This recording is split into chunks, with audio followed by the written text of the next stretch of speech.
All right, you guys, welcome back. Before we jump into today's episode, we have some very exciting news. Approachable turns 2 this week.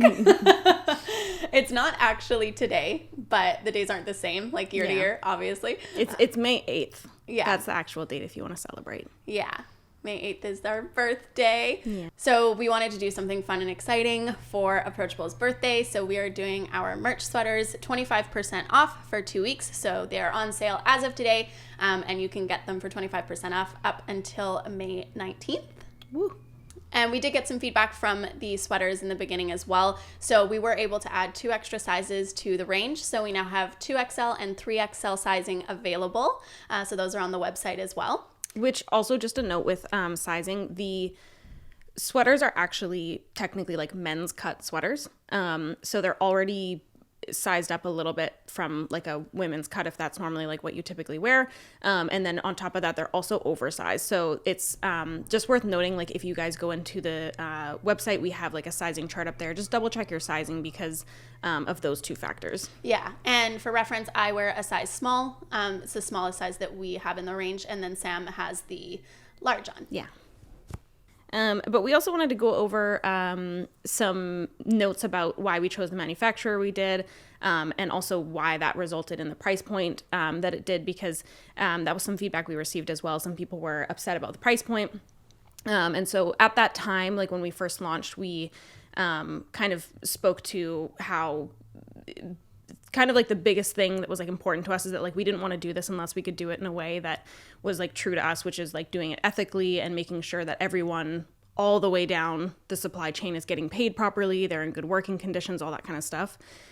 So we have some notes. Yeah. Also, and that we had like a really quality product as well. You know, like Sam and I have both had our sweaters for like over a year now, which is crazy. So just some notes on our manufacturer. So all factories, farms, and suppliers are required to pay workers legal minimum wage or higher. No factories, farms, or suppliers are permitted to have workers under the age of 15, even if legally permitted in that area. No cotton is sourced from any area implementing child labor or forced labor. All factories, farms, and suppliers must adhere to safe workplace policies. All factories, farms, and suppliers may not allow forced work, excessive hours, or working in hazardous conditions. No subcontracting is permitted by our manufacturer's supply chain. So that means that the suppliers may not, without the manufacturer's knowledge and consent, pass on the manufacturer's orders to a factory that may not be monitored and certified against their workplace standards. All factories, farms, and suppliers are subject to unannounced audits by third-party inspection teams, including off-site employee interviews. Sam's pregnant. She's out of breath. Taking a breather. If any factory fails an audit, they will be required to comply with the manufacturer's standards within a reasonable timeline, or the manufacturer will cease to work with them. Our manufacturers joined Amfori, a leading supply chain management system that supports companies to drive social compliance and improvements within the factories and farms in their global supply chains. They also work with the Better Cotton Initiative, who works with a diverse range of stakeholders across the cotton supply chain to promote measurable and continuing improvements for the environment, farming communities, and the economies of cotton-producing areas. And they've also partnered with REME, a nonprofit that seeks to provide access to menstrual health education and sustainable, culturally appropriate, and affordable products to workers of their factories. All of our manufacturers' products are certified by Okotex. The Okotex Standard 100 is a testing certification for numerous harmful chemicals, even if they are not yet legally regulated. This certification process ensures that products are free from dangerous substances, chemicals like pesticides, heavy metals, formaldehyde, and undesirable surfactants. The certification is designed to ensure the effect the dyeing industry has on the environment is minimized, and the garments are safe for consumers as well as the people who make and sell them. Our manufacturers are committed to removing single-use plastic from their supply chain, including single-use bags, garment tags, swing tags, courier bags, carton liners, carton tape, and warehouse pallets normally wrapped in plastic. It's a mouthful. Yeah, it was just really important for us, like so early on, to make sure that when we were even starting this process, which really was almost at the beginning of Approachable, that we went with the right manufacturer. And I think that the reason that we didn't come out with all of those right in the beginning was because it was just a no-brainer for us, honestly. And we're happy to give you that information so that you can know that, like, know about the decision you're making, basically. Yeah. So anyway, super exciting. We're super excited about the new sizes. We're excited to do this 25% off sale and celebrate our birthday. together. Yeah. So if you have a sweater already, thank you so much for supporting us. Thank you for supporting us at launch. And we would love to see you on May 8th wearing your sweaters with us. We're going to be wearing our sweaters. Don't forget, it's May 8th. Don't forget our birthdays. And let us know if you pick up a sweater. We would love to see all of you in your sweaters. We've been getting some really good feedback from those who have actually picked them up, and we're so happy that you love them and that you're enjoying them with us. If you do forget our birthday, then the next episode is just going to be Allie and AJ's potential breakup song on loop for 1 hour. I like how there's like a threat in there. Yeah. This is our potential breakup song. That's what it reminded me of. Because he forgot her fucking birthday. My Fuck stupid that guy. birthday. Yeah. Apparently she wanted to say my fucking birthday, but they had to change it to stupid birthday. Disney Channel was like, Yeah, well, that's fair. Yeah. Anyway, We do have an actual episode for you today. So thank you so much for 2 beautiful years together, and enjoy today's episode. all right. It's like every time I like keep like covering this, and then it's like, but like all I have is crop tops. Baby's like, I want to be on the podcast. I am the guest. Honestly, there. Okay. Hey, Alyssa. Hey, Sam. How's it going? Good. I'm late to work today. Well, technically, I'm late to work. Yeah, you're later than I. I'm 1 full day late to work. Yeah. But then I was late for the reschedule. Yeah. But we made it. We're here. This is a very chaotic work environment we've curated here. Are you ready? I am ready. All right. So today, well, this was a conversation we had over sushi.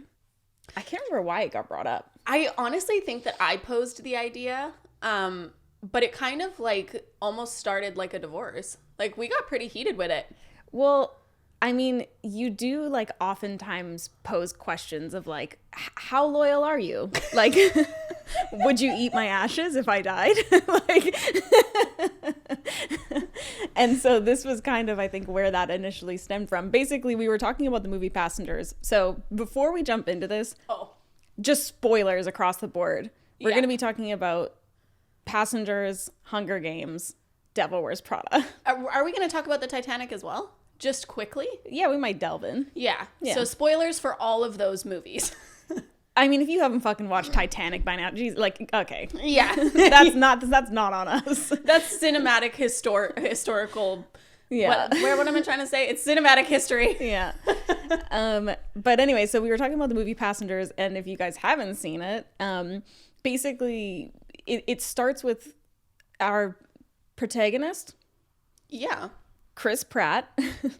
And he started out of they're like on this spaceship. They're going to another another planet. And everyone is supposed to be like asleep kind of thing, like in these chambers. They're hibernating. Yeah. And then because it's going to take so goddamn long to get to this place, like years and years and years and years and years kind of 120 years. That's ridiculous. And then so they're going to be like preserved basically, and then get there and be like, okay, great. Well, preserved. Is there another term? Like a fine wine. They are. They're literally being like barreled. That's true. And then they're going to fucking pop out fresh as daisies. That's true. 120 years down the road. Anyways, something malfunctions with his, right? Yes. And his barrel opens up. He comes out, and then I think he stayed on the ship for like a while by himself. 1 year and 3 weeks. Okay, so Alyssa did her research on this, actually. Well, I watched the video, I watched the movie yesterday, so it was pretty fun research. Okay, so he was on his own for 1 year and 3 weeks, and then eventually he decided to wake up somebody else. And so this kind of like posed this moral dilemma of like, well, I mean, Alyssa was asking, would you wake up me or Matt first? Yeah, I said, would you wake up me, your business partner, best friend, soul sister, or your husband? I mean, husband, whatever you're trying to and so that was more Alyssa's concern. But it poses the bigger question of like the moral dilemma of like, would you wake someone up or not? Yeah. At all. Mm-hmm. And? Okay, so when the question was posed back to me, my boyfriend like already knew that I would wake up Sam. Like he didn't even try, you know what I mean? He was like, I mean, I get it, you know? So I would. Well, here's the thing though. I think that I would. I don't, I've had so much time to think about this. So my biggest issue is that I'm a scaredy cat. Okay, so I think that all reasoning would go out the window when I wasn't able to sleep at all. Like, I would probably barricade myself in like my suite, you know, because they all have their own little like suites, and I wouldn't be able to like come out because it's perpetually dark outside. You're in space, and so I'd be so scared to be alone. You know what I mean? And that's a big spaceship. Yeah. Like, there's creepies that could be like crawling around in there, like you wouldn't know. So I think that that would be my main reasoning for waking somebody up. Like, I just wouldn't be able to survive on there alone. So yes, I do believe that I would wake you up. But here's the thing is I would be like, oh, am I ruining your life sort of thing? Like, would you, because you can hold a grudge, you know? And so I just wonder, would I wake you up and you wouldn't talk to me anyway? You know?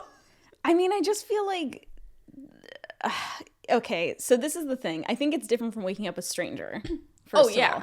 But like, I also think that it's kind of like, if you're fucking like launching yourself into space and being like comatose for 120 years, I kind of feel like you're accepting that like something may go wrong. Yeah. You know, like I wouldn't be going into that being like, and for sure I'm going to be woken up in 120 years and everything's going to be completely fine and I'm going to be this exact same age and everything's going to be great and then I'm going to be on my new planet forever and live forever.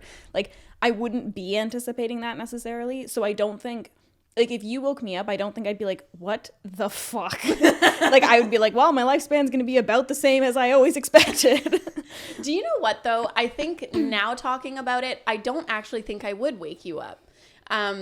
Because, okay, say that everything's the same as now, except you have baby. Okay. I think I would wake up my boyfriend because it's like, you knew what you signed up for, okay? You know, I can be a little questionable at times. So, yeah, I'm waking your ass up. But I don't know that I would do that to you because, like, you have a whole life ahead of you on Homestead 2, which is the planet they were heading to. Like, you have the dogs, if you're allowed to bring the dogs, and you have your baby, and you have Matt. And so it's like, I think that I would, like, write you every day. I wake up to, like, 120 years worth of letters. I like my barrel open and it's like, and then like all these like letters are like fluttering in. I think that that's probably what I would do. I don't know. Like, off the bat, now I'm thinking, no, I would wake up my boyfriend and I'd be like, this shit, you know? And it's interesting because in the movie, they didn't have kids. It seems like they didn't like there was no kids on the ship at all. Like the Chris Pratt who woke up, what's her name? Jennifer Lawrence. Jennifer Lawrence. Who woke up Jennifer Lawrence. It doesn't seem like they made kids. I'd be fucking making kids because I'd be like, you're going to at least get to Homestead 2. Yeah. You know, and you can like tell our story and blah, blah, blah. And it's like, yeah, it would be hard to like learn how to not live on a ship, but it's like, you can do it. You know what I'm saying? Yeah. But I think that's what I would do. I would just create this little family on the ship. But I think I would wrestle like as the years go by with being like, oh, but like, should I have woken her up? But I think the more time that goes by, I mean, like I would be aging and you would be staying the same age and it would, you know what I mean? Yeah. So I don't know. I don't know that I would wake you up now. What about you?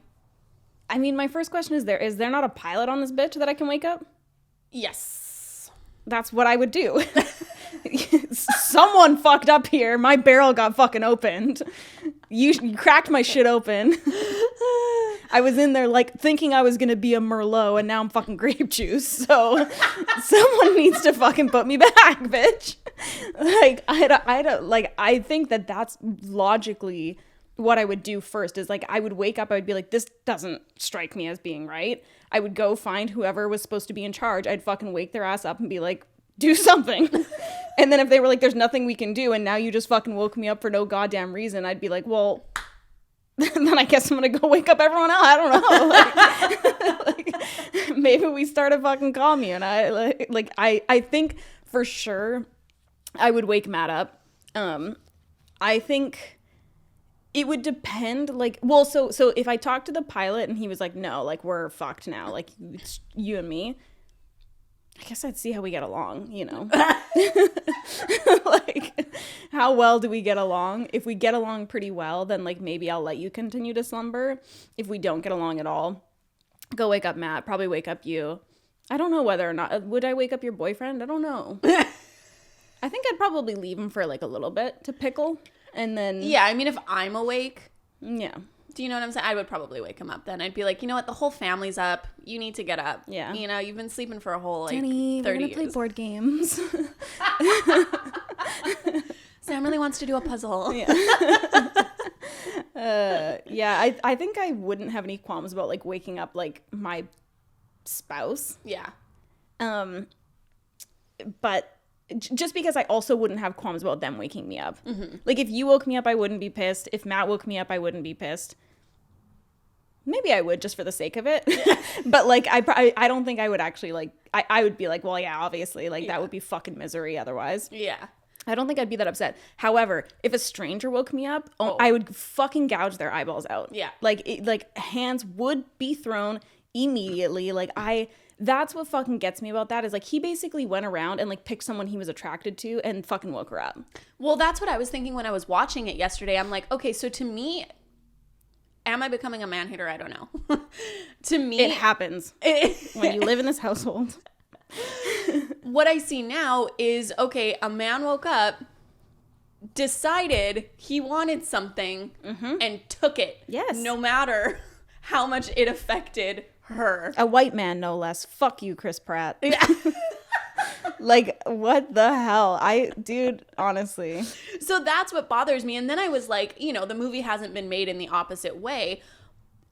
But that's the thing, is like, I can almost guarantee that I wouldn't be going around looking for a man. No, I would not wake up a stranger either. Not a strange, no. I would hope that somebody would wake up. Mm-hmm. But I don't think I would just like go like through, because like the thing is this would be beyond even the moral issue. What if I wake you up and you're a fucking piece of shit? Yeah.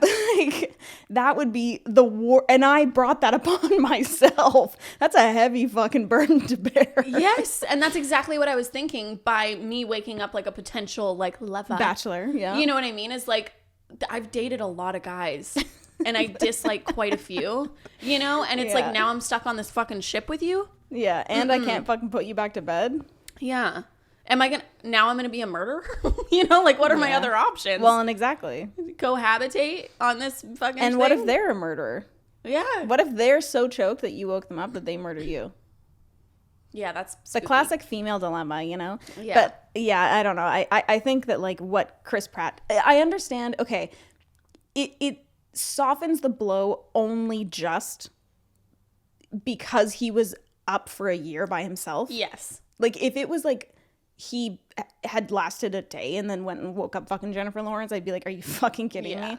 But like, okay, I can see you starting to like your judgment starting to leave a little bit after like a year of complete isolation. Yeah, for sure. So there's that, which I think, you know, having gone through a year of moderate isolation, yeah, I can see you getting to that point, you know?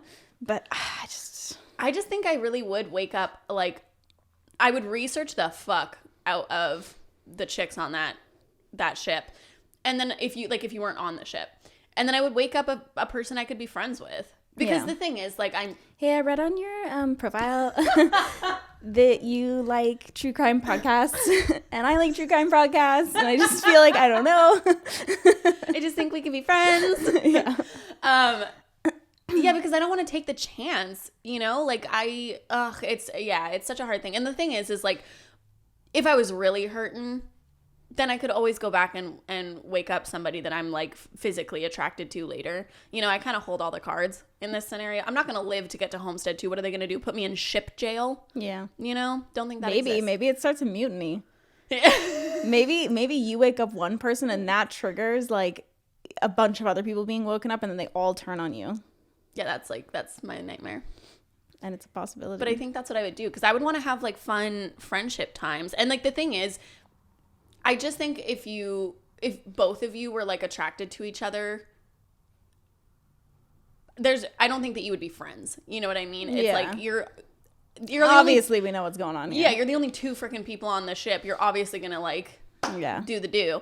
And, like, I just don't really want that pressure. So it's like, ugh, like, because what if I don't actually like you? But then it's like, well, now I'm just, you know. Yeah.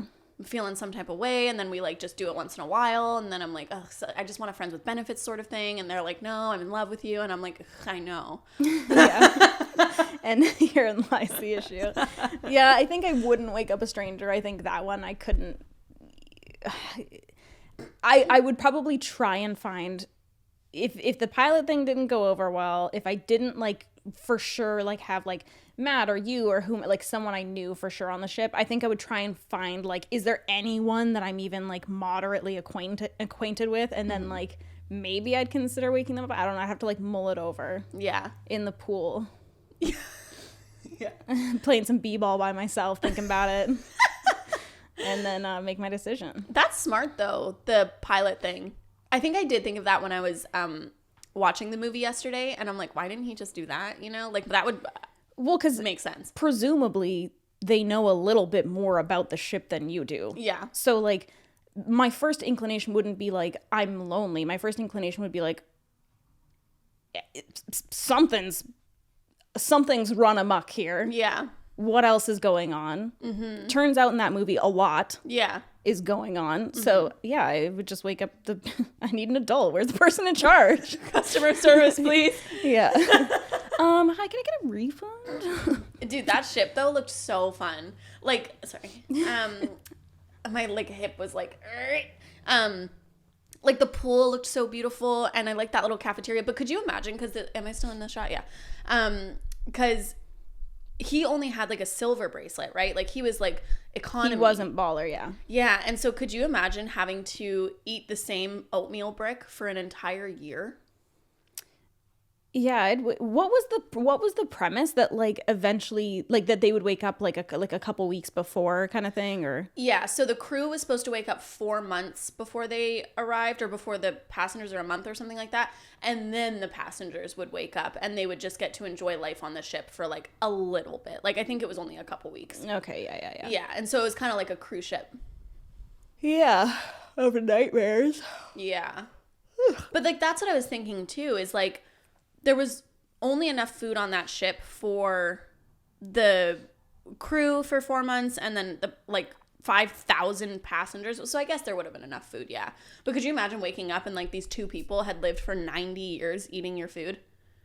Yeah, that would suck. Yeah. Especially because like no convenience store along the way. No. like that actually is like a bigger question, is like, do you eat the supply? I mean, now you're fucking awake, so like what's your option? Like you starve to death? Yeah, no, I would definitely be eating the supply. But like how do you like, well, and they did create this rainforest sort of thing, and there were plants that were like also hibernating so that they could bring them to Homestead too. So I wonder if that they like planted those and then they were trying to like regenerate. Yeah, like stocks. get like food kind of thing. Mm-hmm. Yeah. Okay. Yeah. All in all, if I knew the person well, I would wake them. Well, no, I would wake up the pilot and whomever else, maybe an engineer of some sort. Yeah. I don't know, and then go from there. I think he was an engineer, or he was a mechanic. Chris Pratt. Yeah, one of the two. Then fucking do something with that. But he did. Like he was trying everything to like fix the ship and get back in his pod. Except waking up the pilot. Yeah, that's true. That's pretty stupid. The most fucking obvious choice of all. Yeah. But like, this is the other thing. If you wake up the pilot and you don't know that they can go back to sleep, who's going to land the ship? Co-pilot? Well, I imagine the crew that's going to be awake for 4 months. Yeah, but it's not like when you're on a plane, a flight attendant can land the ship. What if none of them woke up? Land the plane. What if none of them woke up? Yeah, they just continue to circle around forever. Like the crew wasn't triggered after 4 months. The rest of the people, and they're just going around forever. Yeah. Who's retrieving their ass? Well, and that's what the other thing I was thinking is like, there's a lot that can go wrong here. Yeah, well, in the business model, like they were talking about how it was just greedy on now I can't remember the company's name, but anyway, the company Starship Enterprise. I think that's what it was. Because you have to wait 90 years to do it all over again. You know what I mean? Like everybody who makes money from that ship, because like you rack up debt on the ship as well, they'll be dead. Yeah. By the time that money comes out. So it's like generations. Like that's a long time. It's interesting in that way though, because like by the time the next crew got to your like to Homestead 2, that would be you'd basically have like died out kind of thing. Yeah. Yeah. Because Jennifer Lawrence's character was going to do a round trip. So she was going to go to Homestead 2 for a year and then take a ship back to Earth. For what purpose? She was a journalist. And she would have been the first person to ever do a round trip. And then everybody... Fuck that shit, dude. Everybody on Earth that she had known would obviously be gone for like 240 years. But also, who knows what you're coming back to? Yeah, imagine coming back 240 years in the future. I don't want to imagine. Like, it would be so hard to, like, integrate back into society. Oh my god, it would be a nightmare. So much would change. Think about 240 years ago. The 1800s. No, even less. 1780? Is that what we'd be at? I don't know. I'm bad at math. Same. Matt! Yeah, it would be, I think. Like 1780-ish. And no thank you. Coming into now? Imagine somebody from the 1700s coming into right now, trying to use an iPad. Ugh, my god. Yeah. Someone from the early 1900s trying to use an iPad is fucking painful enough. Oh my god, watching people type. Oh my god. Watching like grandparents type is truly a harrowing experience. Yeah. Anyway. My dad was a computer tech and he was actually really poor at typing. Oh, really? Yeah. No. Yeah, he couldn't type very well at all. But my mom is like freaking speed master. Yeah, I could see. Yeah. She when I was younger, we used to MSN together and I would get like really like stressed out because she would answer me so quick and I'd be like, "Mom, I'm still trying to say something." And she'd be like, "Okay, sorry." Just cutting you off. Dude, I miss MSN. Yeah, that was the best, like changing your like screen name. Yeah, dude. Yeah, with all the flowers. And like I would take them from different websites, like these like little poetry websites, and put them as my screen name. Were we on MSN together? Because I vaguely recall that your thing was like Alyssa with a wilted rose. For sure then. That was Okay, yeah. I was really dramatic when I was younger. Oh, and same, like, same. Yeah, very I don't know. Like I was very like, my heart has been broken. Yeah. And like that kind of shit. Yeah. As we all were. Moody. Dude, we're going way off topic, Yeah. but it just is what it is at this point. This is what you get, okay? I'm 7 months pregnant. We were watching this like TikTok with like Gordon Ramsay's kid, and she like pretends to put like an egg in this water bottle, and then he like goes to look and she like squeezes the water bottle in his face and then like cracks the egg on his head.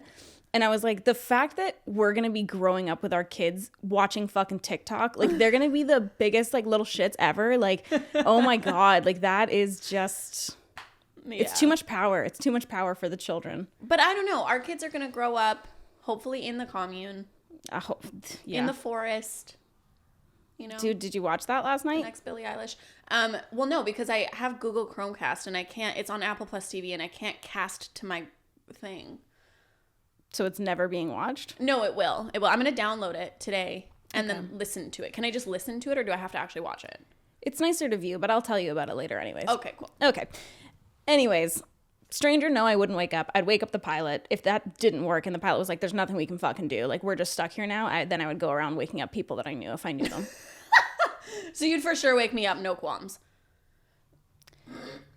If I felt like I had exhausted other resources and they were like, absolutely not, definitely not happening, and I was like, what if we wake up Bill? Like, will he have an answer? Like, you know, like if I had gone all those different routes and it was like where we were at now, like you didn't have kids or anything like that, yeah, I think I fucking would.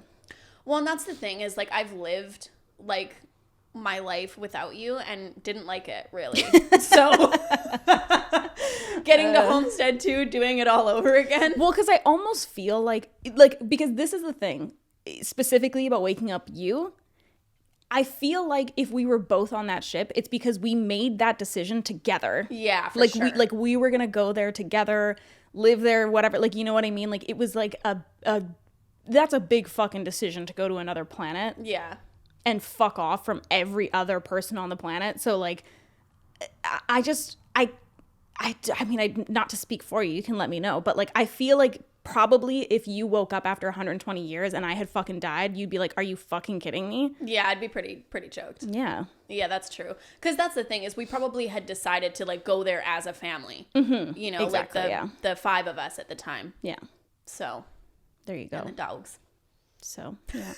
And then really quick, we were like, would you wake up the dogs? And then Sam said, would you wake up Grunt? And he's so noisy, just imagining like his meows. Echoing through the quiet. Like I love him so much, but I think I would have a real think about it. Like we would have to create like a cat sanctuary that was like You a have little to bit prepare soundproof. for his arrival. Yeah, because I Yeah. would need to know that, okay, he's happy in his cat sanctuary, but I can't hear him. Yeah, You yeah, know? yeah. Yeah, that is that's a question for sure. Yeah. Anyway, moving on. Yeah, moving on. Okay, so Hunger Games?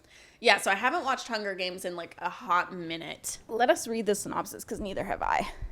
Yeah, I think the main moral dilemma that I would pose with Hunger Games is, would you be able to fight to the death with like people you knew? Because, you know, Katniss had to fight with hold Peeta. on, because the first thing is that she sacrifices herself Oh, yeah. for her sister. So hold on here just a second. This whole like premise, by the way, is like super fucked up of the Hunger Games. Yeah, I'm pretty sure we had to read it in high school. Really don't like it. Okay, so it's punishment for the past failed rebellion against the Capitol, which resulted in the obliteration of a district. And so now they do an annual lottery to participate in the Hunger Games, a contest in which the tributes must fight to the death in an outdoor arena until only one remains. So this is for like the sick amusement of like the upper class. And so the first thing is that she volunteers in place of her 12-year-old sister. She's 16. Would you do that? Is the first question. I need to put it into something that, because I don't have a sister, so I don't know that relationship. Your brother? My brother's older than me. Yeah. That's not the same. Yeah. Go in my place. Okay. Me? Yeah, so I would. And here's the thing. Oh my God. Not even, yes, obviously I love you like unconditionally, but it's not even that. I just know like I just am feistier than you.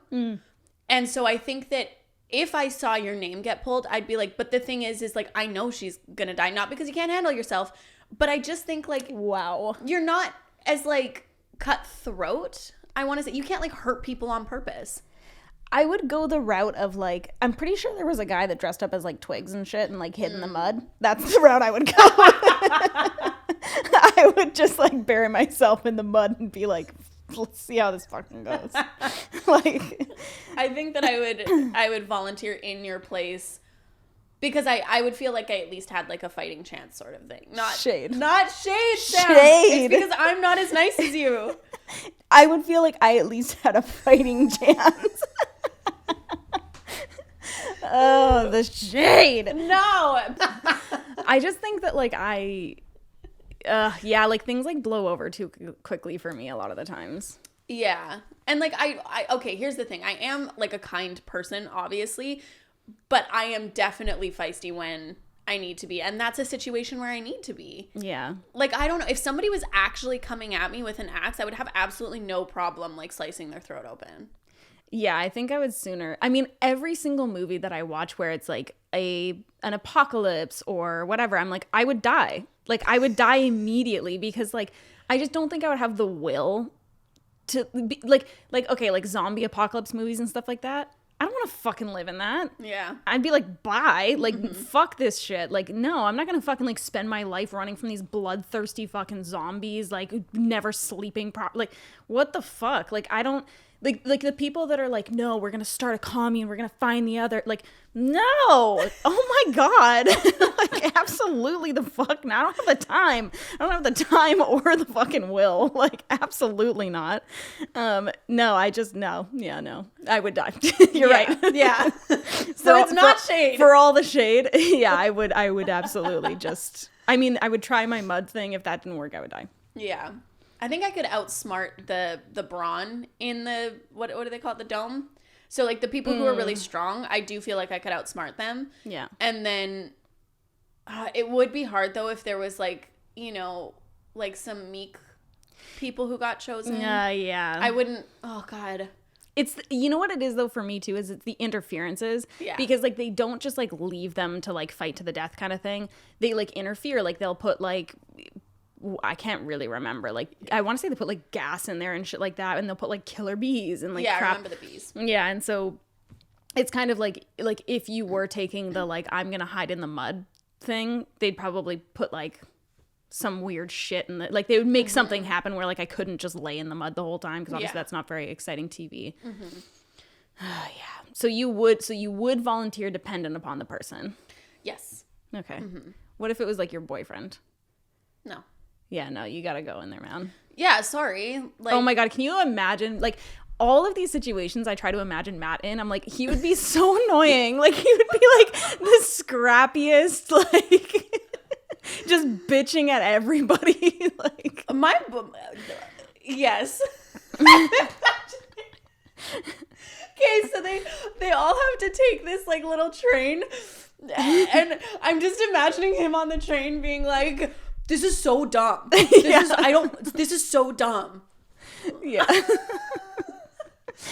Oh God. Okay, I say no for my boyfriend because he's a very, like, sweet person too, but he is also scrappy. Yeah. Like, he's feisty. And he's crafty. I feel like he would probably, like, MacGyver some shit. Yeah. See, the thing is like, I think I would put myself in place of people I knew were less likely to live than I would. And I think that my boyfriend is more likely to live than I am.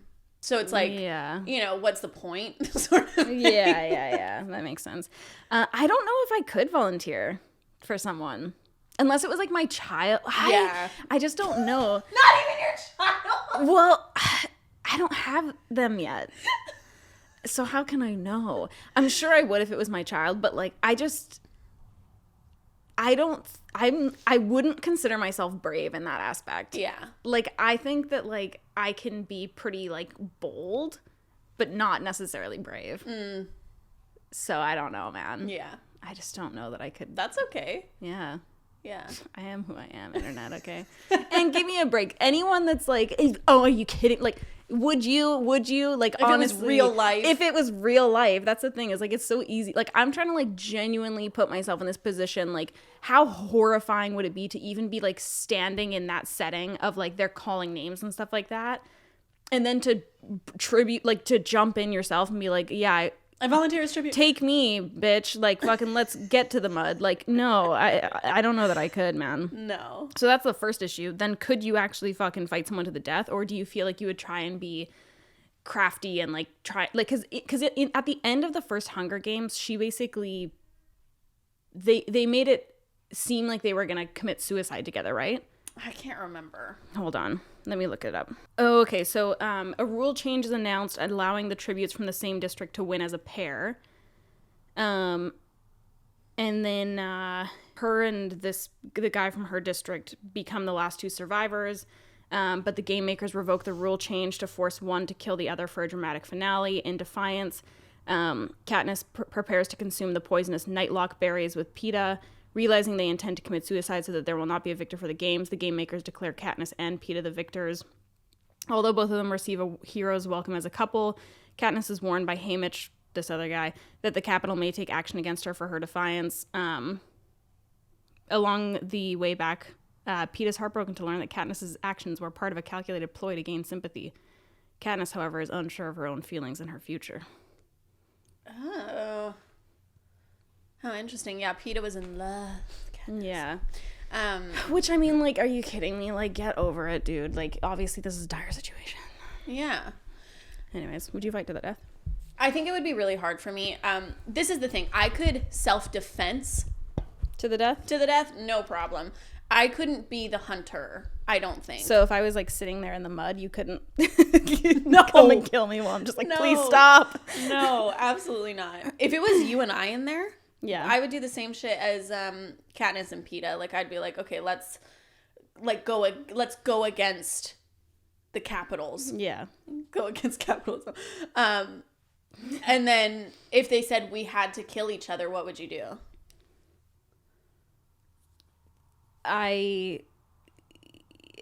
Yeah, I just don't know what my options are really. Oh my God. No. I'm not saying like that killing you is an option. I'm saying like, okay, do we have these nightlock berries or like what? Or like, because I think they would make it like miserable to the point where like you would be going crazy, where you would be like, okay, some rash decision needs to be made here. Yeah.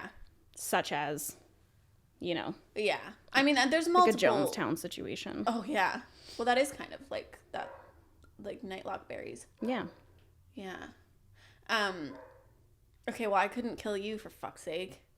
I didn't say I was gonna kill you. I never said I have to weigh my options. No, I have to like explore my options as like, okay, so can we like sit there and starve to death? Like, can we just like wait? Like, are they going to be like intervening in a way that makes it really miserable? Where like, okay, we probably do just have to make like a little bit of a suicide pact. Like, okay, I see. Yeah, like I wasn't saying like, okay, well let me consider, and then like one of those options is I kill you. Okay, got it. With what? With what audacity? Like shove mud in my mouth when I'm sleeping. I like kick your shins. Like, yeah, no. If anything, I could sooner see you getting to the point where you would maybe kill me if you like were going crazy a little bit. Okay. In which point I would climb up a tree. And then I would just be like, and just yell sentimental things at me until my brain comes back. Yeah, I guess Remember the PJs. Yeah. I don't know, man. I think either the mud or I'm going low or I'm going high. I don't know, one of the two. But I'm certainly not fucking going to kill anyone because I just don't think I could. I don't know. I really don't know a scenario in which I genuinely could kill someone. Because even like someone like breaking into my house or something like that, I think I would sooner just like beg for my life than try and wield a fucking knife about it, you know? Well, yeah, I mean, it's so hard to say unless like, you know, Yeah. you've been in a similar scenario, hopefully never. I was thinking about this last night though. I think I would try to play it cool as much as I could initially, and if somebody was actually like like holding me captive, yeah, but I would have like no qualms about it if I could find a way to do it. I think I would have to, like, if I was gonna kill someone, I think it would have to be like a very cowardly way, like I poison your food or something, you know? No, I could see myself, like, if somebody was actually like hurting me, I could see myself just being like, Yeah. Although, and I guess that, like, I say that I can't think of a scenario, but then again, Matt cheating on me. There's a scenario where it's very clear what I would do. This is all hypothetical, by the way. Like, obviously, we would never kill someone. No. If you cheat on me, Matt, you will die. I've said it before. Like, use this tape in court. I don't care. I will, like...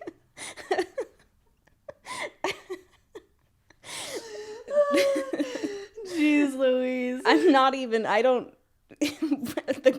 Nothing like a woman scorned. Yeah. Know?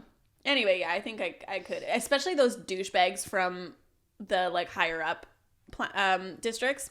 Capital, yeah. No from the, like, yeah, from the higher class. No or whatever. problem. Because they're just, like, they're so douchey and they're trying to kill everybody. Like, if I knew that they had killed people from, like, my, I keep saying planet, my, like, district or something like that, and they were coming after me, bye. Yeah, it's you or me, man. And, like, it's gonna be me. It's gonna be my... That's what you're singing as you kill them. Yeah, like some sick sicko. Yeah. I'm like, it's gonna be me. So okay, we've had, is this 7 seasons now of like this one very specific, like tearing up all the time, like everyone has like a vision of you, and then like it all comes crashing down around you in this episode. Everyone's like, oh God. Don't You're like, I'd fucking wake everyone up on the ship. I'd fucking kill all those bitches. Don't underestimate me. Don't let the tears fool you. Crocodile tears. Yeah. No, I'm just kidding. Oh my goodness gracious. What song is that says crocodile tears? Halsey. Okay. Anyway. Is that also going to be one of your other theme songs? For the killathon? I can't remember how it goes, so probably in the moment I wouldn't remember either. So it's what is that song from NSYNC? It might just be called It's Gonna Be Me. It is called It's Gonna Be It's Me. gonna be me. So that one and Super Bass by Nicki Minaj. Yes. Those are gonna be here. Boom, boom, boom, boom. There you got that super bass. Boom. For the audio listeners, she's stabbing to the tune of Super Bass by Nicki Minaj.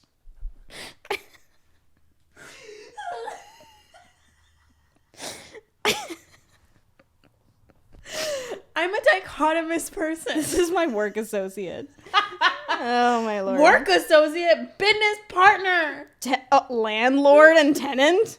She refers to me as her landlord, okay? So all sentiment has gone out the window. When it suits me. I think it's funny sometimes. Yeah. Okay. Well, that was intense. Anyways, Devil Wears Prada. Okay, hit me. Okay, so the first dilemma, I think, is, so Devil Wears Prada, it's about this woman that goes to work at a magazine, like a fashion magazine that's like really high end. It's like whatever.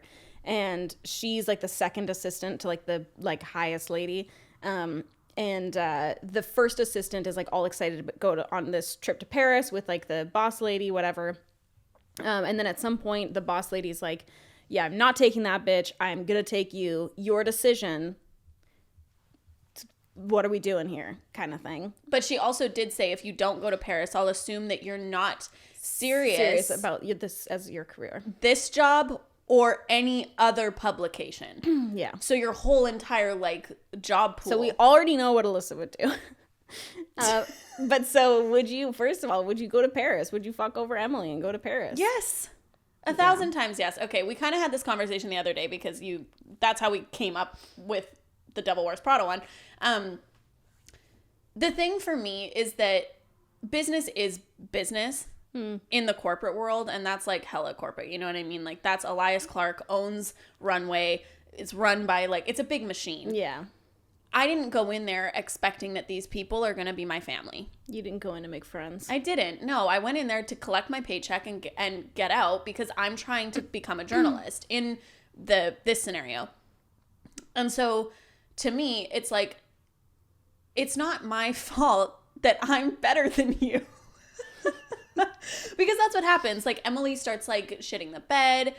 She forgets scarves. She's forgetting names at this like event and stuff like that. And I'm coming through. Okay, whoa. She didn't forget scarves. She got run over by a car. No, that's why she was running because so Anne Hathaway's Andy calls Emily and she's like, hi, sorry, Miranda did tell me and I forgot, but I got somebody to open the store early and blah blah blah. Okay, So she did what she needed to do.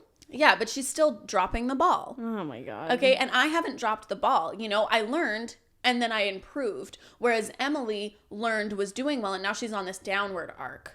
Right. And Miranda says, I need the best possible team with me in Paris. That no longer includes Emily. Not my fault. Direct quotes. That's not my fault that it no longer includes Emily. You know, I came to work. I did my job to an exceeding. I'm exceeding the expectations, right? Like I got a manuscript of Harry Potter set and bound for your kids. You know, like that's some genie shit right there. Yeah.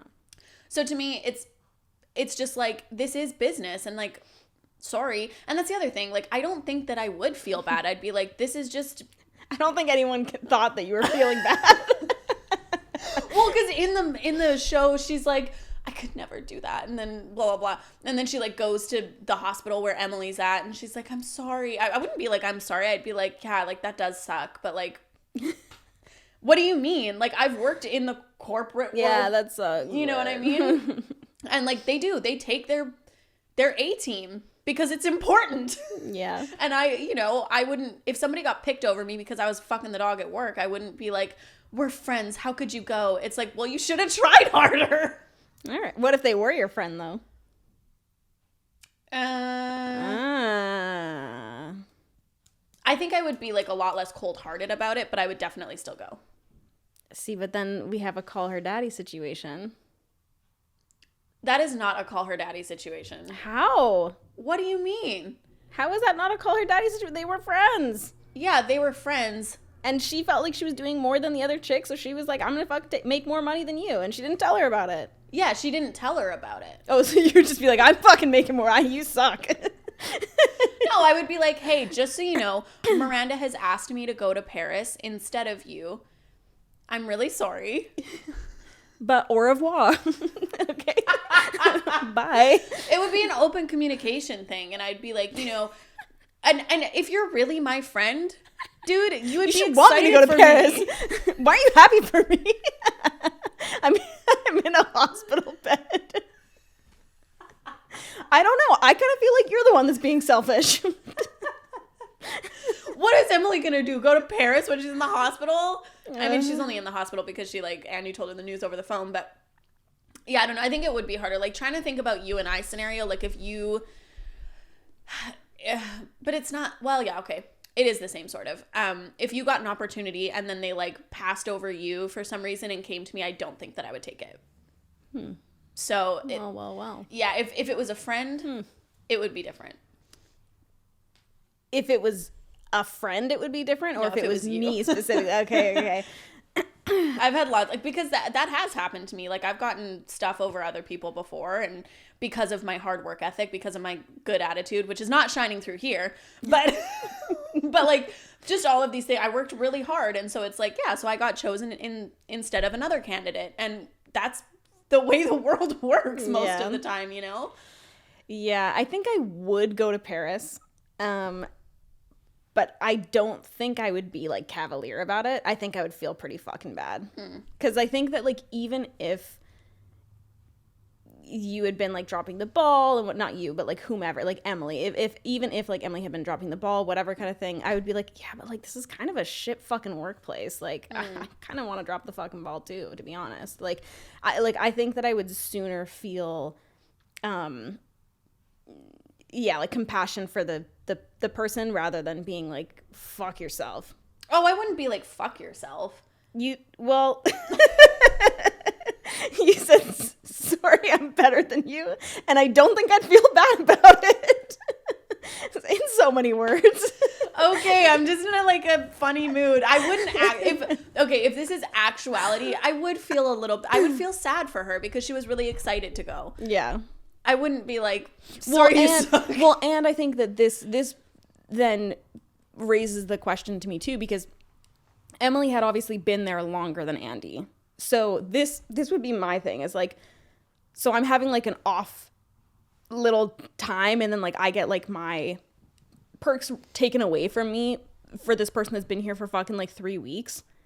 I think that would be like the biggest thing that I would be pissed about, and I would feel, that's why I would more so feel bad, because it's like, this chick's been paying her dues. So like, yeah, like, it's an impossible job that she's like struggling to do, and so did I, and maybe I figured it out kind of thing, but like, she also obviously figured it out, or she wouldn't have been there so long. So it's like, she's having like a little off time, probably because she's not eating, because she's trying to look like super thin for Paris. Yeah, Cuba cheese. You know? Yeah. I don't know. Like, I just feel like with all these factors, so I probably would take it, but I would feel really bad, and I would be like very ashamed to tell them, and I'd be like, oh, sorry. I'll bring you back something. I don't know. Like, I would have a fucking hard time. Yeah. Like, when it's because like Miranda was like, don't forget to tell Emily.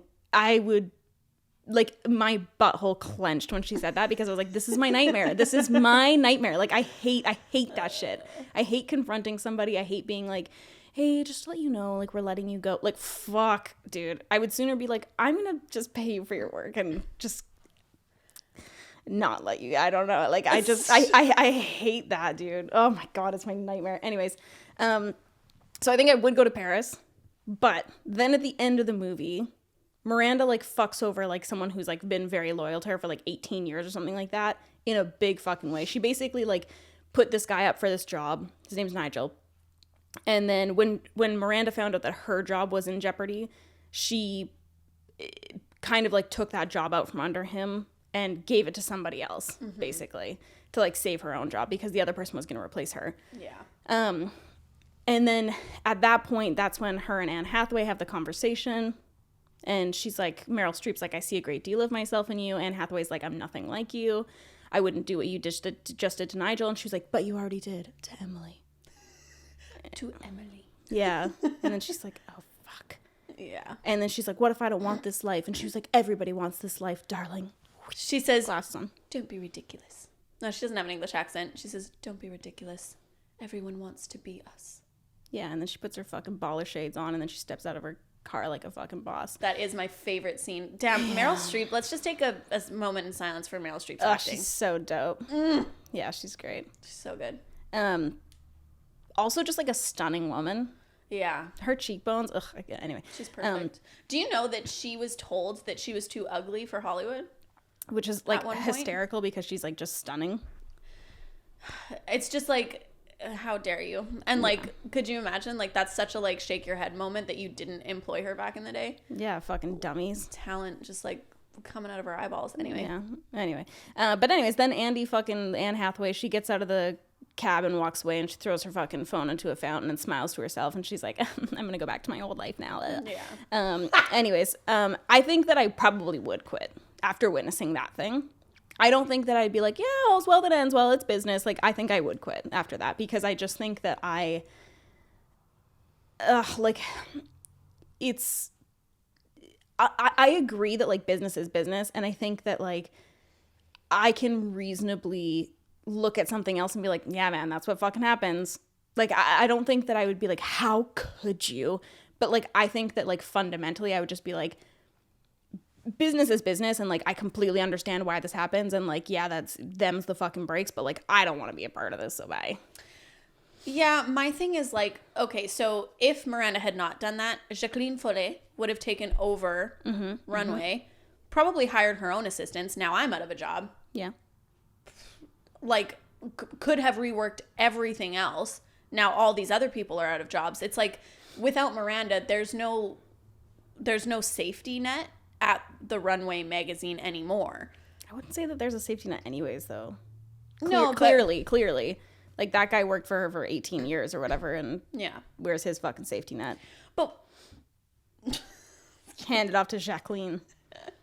But here's the thing is, like, we don't know. Maybe she gave Nigel like a fat fucking raise instead afterwards, right? Like, and I think that that's sometimes what can happen is like, okay, I had to do this to save myself so that we can continue being a team here.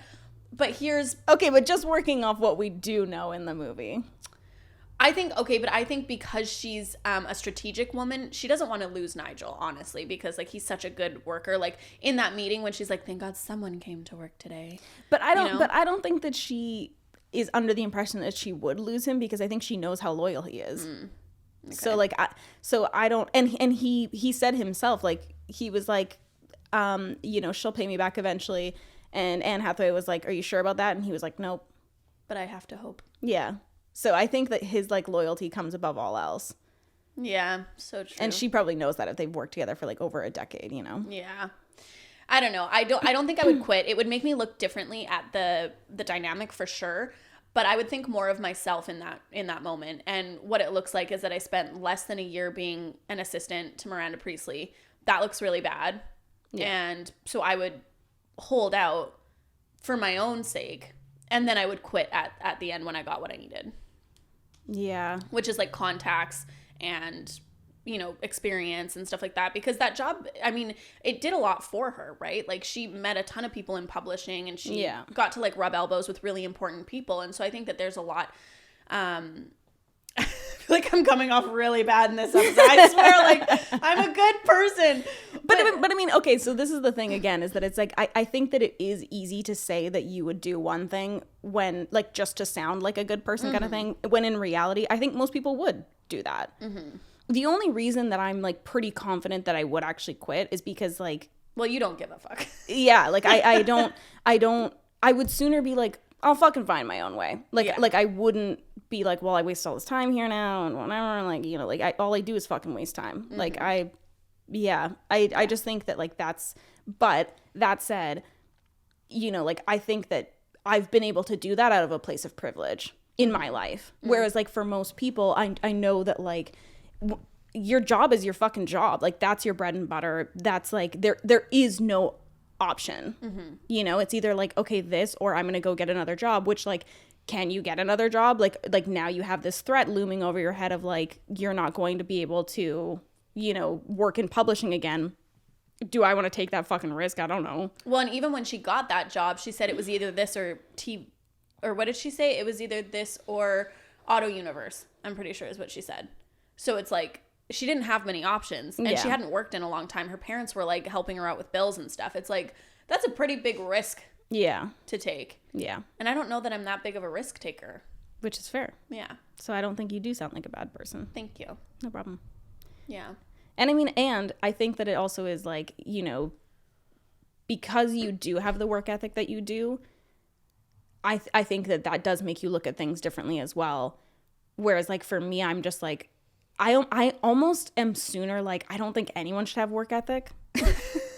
Because like, I think all of these companies are pieces of shit. So like, I really don't believe in loyalty to companies. Yeah. I will say that from their employees, because I think that like if you choose to be loyal, I think that fine, that's one thing. I think it being expected of you to be loyal is fucking outrageous, because no company is loyal to their employees. Like, and if they can replace you for someone that's cheaper or younger or whatever, you know what I mean? It's like most, like I've had so many friends, they're like, well, you know, like I don't want to leave this job because like it's like busy season. I would be leaving them high and dry. No, like they don't care if it's like a bad season for you to have to lose your job, which when is it ever a good season? Yeah. Bye. So like I think, that's like more so my thing, is that it's just sort of like I want all the establishments to be brought down. Yeah. You know, that's the bigger goal for me. Yeah. Okay, but quickly I want to talk about Andy's boyfriend. Okay. This is not really a moral thing so much as like just a query. Okay. Because, okay, so I hadn't watched Devil Wears Prada in a long time, but over the past few years, everyone kind of talks about Andy's boyfriend being like, he's such a fucking piece of shit. Like, he didn't like support her dreams, blah, blah, blah. And I agreed until I rewatched it. And then I was like, I don't know that I feel that way, actually, when like, you know, I'm very like, fuck all men, but like, I don't know. Like, I feel like this was months of her kind of like, you know, dropping the ball on like their relationship and like not coming to his birthday thing and whatever, like prioritizing work over her relationship. So I sooner would say that I think they're both in the wrong rather than just he is in the wrong, because like this is like a perfect example of like, what would you actually do in real life? Like, and like if the tables were turned, would you be okay with your partner missing your fucking birthday dinner? No, of course not. You'd probably be fucking choked about it, especially if it was like following a chain of like months of them basically prioritizing work over you. Like, I think unless we had the conversation of like, hey, this job is like so important to me. I'm really, really loving it. Like, I really want to do a good job. Like, I'm sorry. I know this is like taking up a lot of time. And it's kind of like been a rough transition for us relationship wise. You know, like unless we had that conversation, I think I would also be fucking choked. Yeah. So I don't know that he is in the wrong. Anyways, what do you think about that though? I don't think either of them are in the wrong. So I think they're both wrong. You think neither of them are in the wrong? Yeah, because this is how I feel about it. They entered into the relationship under like a certain set of expectations. Yeah. And so Andy was one person and Nate was another person, and they both kind of had these like similar goals, similar vision to what their life was going to look like. Andy finds this job and it really changes her. And she might see a different future for herself, maybe in fashion, maybe in a different whatever, don't know. But she's doing these exciting things and she's kind of like becoming a different season of herself. And I think that the only thing that was like wrong about the relationship that we didn't get to see on screen is that they weren't communicating this as it was happening. But I think sometimes it doesn't. Sometimes it just happens so quickly that you kind of grow apart because you're growing into different people. And so she was growing in this like new environment, and it just didn't make sense anymore for them. Like you know, they weren't the same people as when they entered into the relationship. And I don't think that that's her fault, because okay, so this is the only thing that I will say where I think that this is where it enters into like her being in the wrong, because I think all of that is all fine and well, and like absolutely like she was changing, whatever kind of thing, and if she wanted this new lifestyle for herself and you know he wasn't like on board with it, I think completely like she's well within her right to be like, you know what, this isn't working. But that's not what she did. she was still kind of like fighting for the relationship. She was still kind of like when he was pissy with her and stuff like that, she wasn't like, you know what, like I need to fucking move on with my life because like I want to, that's absolutely, do it, Anne Hathaway. Like, absolutely. But she was still kind of like trying to be in it. And I think that's where she's in the wrong. And I feel like it's real. His response was realistic. The only thing that I was like, fuck you guys, was the fucking scene where like they're at the bar and Andy gets like a call from Miranda, her boss, and then her friends are like tossing her cell phone around, like him and her friends are like tossing the cell phone around to one another and like laughing about it and pretending they're gonna pick up the phone. Fuck you guys. Yeah. But see, in that situation, I would have been like, not friends with any of you anymore, and breaking up with you, and fucking bye, and pack your shit and leave. Yeah. that was outrageously disrespectful. Oh my god, it was like the worst. Yeah, it's like, well, obviously you don't respect me or my job. Like, how yeah, dare or you? take me you don't take it seriously. Yeah. When you know that I take it seriously. Yeah. Yeah, fuck So those here's guys. my rebuttal to what you said. Okay. So when Andy was in Paris with Nigel, he says, we're celebrating to the job that a million girls would kill to have. And she says that I got, I think 3 months ago or months ago. So it wasn't really that long. So we have like a timeline of how long it's been from start date to Paris. Yeah. So it's not that long. And so if you can think 3 months going through these changes, I just think that that's pretty quick to be like, I'm leaving you.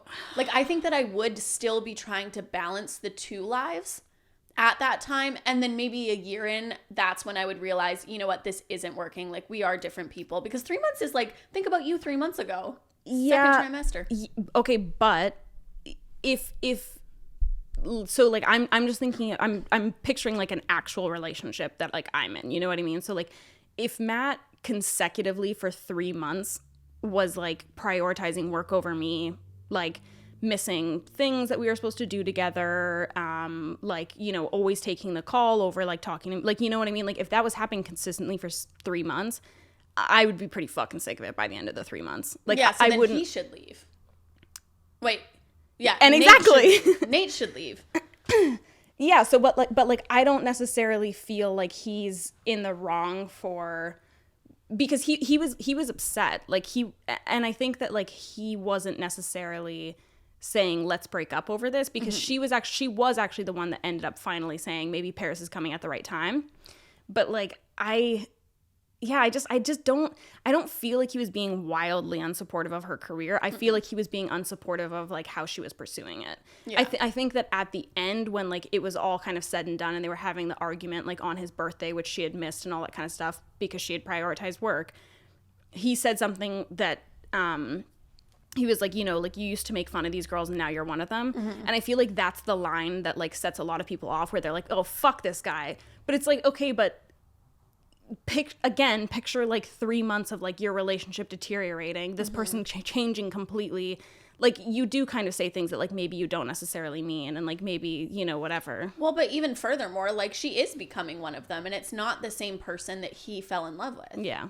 But that's the thing, because you said you thought Anne Hathaway was in the wrong because she wasn't going about it. She was still trying to make the relationship work. That's why I'm like, I think I would still be trying to make the relationship work as the new person that I'm becoming. And I would eventually realize, you know, like 3 months to me is not that long. And I've had jobs where I've worked like 12 hours a day, 6 days a week, sometimes 7 days a week. Yeah. And my partner has picked up the slack and gone grocery shopping, and we haven't spent a ton of time together. And I just try and make it work because it's like, it will slow down sort of thing. Yeah. And so I know what and I've also gone through like many seasons of my life. While with the same partner. And so it kind of takes like some getting used to be like, okay, this is the new Alyssa. Yeah. Yeah, I guess, yeah, okay. So I think that like saying that neither of them are in the wrong is probably the better approach, rather than they're both wrong. But you can feel that way for sure. I'm just like explaining my thoughts. Yeah, like I guess that I just feel like clearly like they both weren't communicating. That's what we know from the movie. And like that to me is where they're both in the wrong kind of thing. But I don't inherently feel like Nate. Yeah. I don't inherently feel like Nate is in the wrong, I guess. Whereas like a lot of people I think do. And that was something that I'm like, but why? Like I mean, come on. Like, be realistic. Like, I think that like you can be supportive of someone's career while also being like, you know, but we also do have a relationship together here, like that I Yeah. want to also be supported. So Yeah. I don't know. Well, and another good point that you brought up the other day is that, like, he had, like, no problems picking up and moving to Boston for a job. Yeah, exactly. At the end of the movie, he goes to fucking Boston. He's like, bye. And then Anne Hathaway's like, oh my God, that's great. Like, that's awesome. And they weren't actually together at that point. So I think that's like where like it's a little bit different. Because I do know as well, like, you know, when you get out of a relationship and you're like, fuck it. Yeah, okay, I'm going to fucking go do whatever the fuck. So I don't think he was like in the wrong in that. But like, she was so supportive of him. And she was like, okay, like, let's. Yeah, well, and it's like, now, okay, so now this is my other thing. Fucking drives me nuts. People are so one-sided. It's like, okay, so now that you have something you're excited about, you're willing to change. Everything's fine. Yeah, you're willing to change your whole life. But when I'm excited about something, I'm a fucking asshole. But if they were in a relationship, I think that would be different. Not that I'm saying like. No, I agree. Not that I'm saying it would be different. Like Nate would behave differently. I'm saying like if they were still in a relationship and he was like, yeah, I got this great job in Boston, I'm gonna go. Yeah, obviously, fuck you. Like, what the hell? Yeah. Anyway. I do just feel like, I don't know, just like judging from the character that we know as Nate and like how he behaves in situations, he wanted to be a sous chef. Yeah. I think he would have jumped at the opportunity and been like, well, but you're just an assistant. Like, you know what I'm saying? Like, yeah. I don't know. Also, like, fuck the friend that was like, okay, so they're like at an event and fuck everyone in this movie, frankly. They're like at an event and like Andy's talking to this like colleague or whatever and he kisses her on the cheek. And then her friend's like, oh, I can't believe you. The Andy I know is in love with Nate. He kissed me on the cheek. God, Jesus. Like, I didn't fucking do shit. No, that's so ridiculous. Like, but I feel like that's like, questionable that you think that somebody can't even like interact with me that's of the opposite sex. God, like, let me fucking get off my dick, bro. Yeah, I can have guy friends, okay? Well, and it's also like, what do you like, how low do you think of me that that's all it takes for you to like think that I'm like throwing away my relationship or some shit? Like, I wasn't the one who fucking, I didn't put my cheek out for this motherfucker. Well, and also that's just like a customary way in certain areas to greet someone. Yeah, who cares? You know what I mean? She also said madly in love with. I hate that line. I hate that they put madly in it. It's just like, why there's would a lot you of do fucking cheesy lines in that show. Andy I knew was madly in love with Nate. Ugh. Oh my God. Anyway. Okay, I gotta get going. Okay. Sorry. Bye. Thanks for watching. We didn't get around to Titanic, so if you haven't actually watched it, you can still watch it. Yeah, you have a chance. But first episode. Spoilers. Okay, bye. Okay, bye guys.